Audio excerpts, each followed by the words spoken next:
नमस्कार दोस्तों, आज अपन बात करेंगे सेक्शन 194 आई के बारे में, जो कि बात करता है टीडीएस ऑन रेंट के बारे में। ठीक है जी, इसके बारे में डिटेल में बात करेंगे कि ये सेक्शन किसके ऊपर अप्लीकेबल होता है, ये सेक्शन कब अप्लीकेबल होता है, किस बंदे को टीडीएस जमा करवाना होता है, कब तक जमा करवाना होता है, इस बारे में डिटेल में आज बात करने वाले हैं। ठीक है जी, अगर आप लोगों का इस वीडियो को देखने के बाद भी कोई क्वेश्चन रह जाए तो आप कमेंट बॉक्स में कमेंट कर देना, हम लोग 24 घंटे के अंदर उसका रिस्पॉन्स कर देंगे। ठीक है जी, चलिए अब स्टार्ट करते हैं।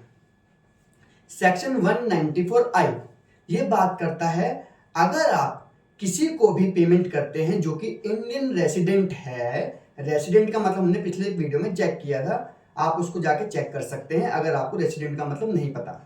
अगर कोई बंदा इंडियन रेसिडेंट को पेमेंट करता है और वो पेमेंट रेंट की है और रेंट का अमाउंट पूरे साल भर के अंदर 6 लाख रुपए क्रॉस हो जाता है, तब आपको टीडीएस डिडक्ट करना होता है। ठीक है जी, और इसकी जो लिमिट मैंने अभी 6 लाख रुपए बोली, ये साल के हिसाब से नहीं देखनी होती, ये महीने के हिसाब से देखनी होती है। यानी कि अगर किसी महीने में 50,000 रुपये क्रॉस हो जाएगा तो उस महीने में रेंट पे टीडीएस कटेगा।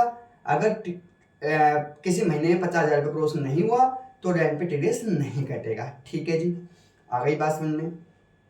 अब इसके अंदर दो केस होते हैं आपके, TDS on rent on plant and equipment. ठीक है जी, प्लांट एंड मशीनरी या इक्विपमेंट बोल सकते हैं। अगर आप कोई भी पर्सन अगर रेंट पे ले रहा है प्लांट एंड मशीनरी को, तो उसके ऊपर जो टीडीएस का रेट है वो 2% का है। ठीक है जी, अगर प्लांट एंड मशीनरी को छोड़ के कुछ और चीज रेंट पे ली जा रही है तो उस केस में टीडीएस का रेट 10% का है। लाइक कोई फर्नीचर आप रेंट पे ले लेते हैं, कोई बिल्डिंग आप रेंट पे ले लेते हैं, कोई लैंड अगर आप रेंट पे ले लेते हैं, तो उस केस में 10% का टीडीएस है, 2% का नहीं है। ठीक है जी, ये बात आपको ध्यान रखनी है कि आप अगर किसी रेसिडेंट बंदे को पेमेंट कर रहे हैं तभी ये टीडीएस अप्लीकेबल होएगा।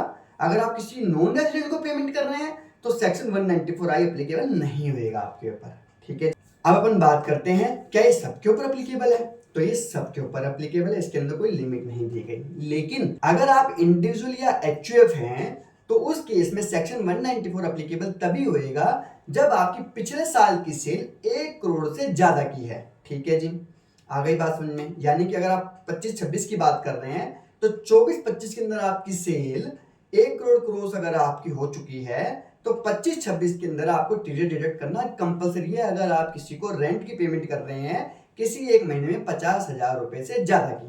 ठीक है जी, आ गई बात समझ में, ये इसके अंदर रूल होता है। लेकिन अगर आप कोई प्रोफेशनल हैं, लाइक एडवोकेट हैं, आप कोई कोई आर्किटेक्ट हैं, या फिर कोई आप चार्टर्ड अकाउंटेंट हैं, तो इस तरीके के आप कोई प्रोफेशनल बंदे हैं, कोई डॉक्टर हैं, तो उस केस में ये 1 करोड़ की लिमिट नहीं देखी जाएगी।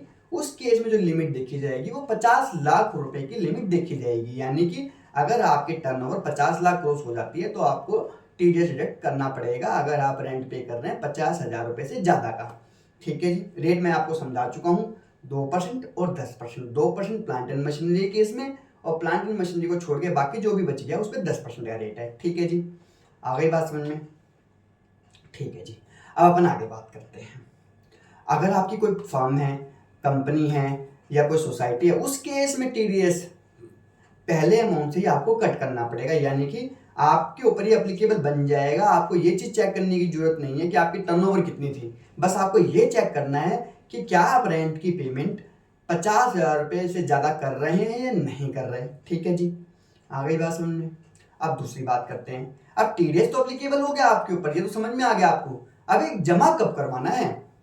अब जमा की क्या डेट है, वो है जिस दिन आप डिडक्ट कर रहे हैं उस महीने के एंड से अगले महीने की 7 तारीख तक आपको जमा करवाना है। ठीक है जी, अगर वो मार्च का महीना है, यानी कि मार्च के महीने में आपने डिडक्ट किया है, तो आपको 30 अप्रैल तक का टाइम मिलता है। ठीक है जी, सिर्फ ये एक्सेप्शन मार्च के महीने में और किसी महीने में एक्सेप्शन नहीं है। ठीक है जी, अब अपन बात करते हैं कि आपको डिडक्ट करना कब है।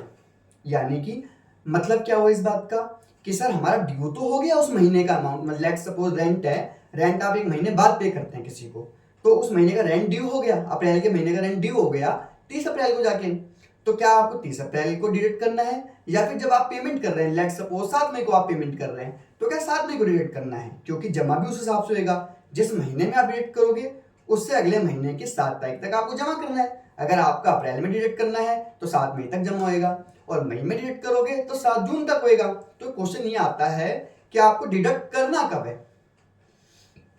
तो डिडक्ट आपको उस वक्त करना होता है जब आप उसको या तो पेमेंट कर दे या आपकी बुक्स में वो ड्यू हो जाए।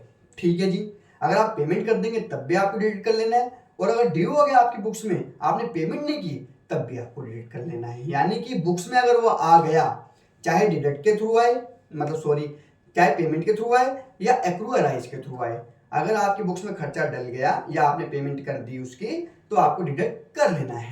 ठीक है जी, आ गई बात समझ में। तो ये पूरा सेक्शन था 194I। अगर इसमें कोई कंफ्यूजन आपको रह जाती है तो आप कमेंट बॉक्स में कमेंट कर दीजिए, हम लोग 24 घंटे के अंदर रिस्पॉन्स कर देंगे। Thank you.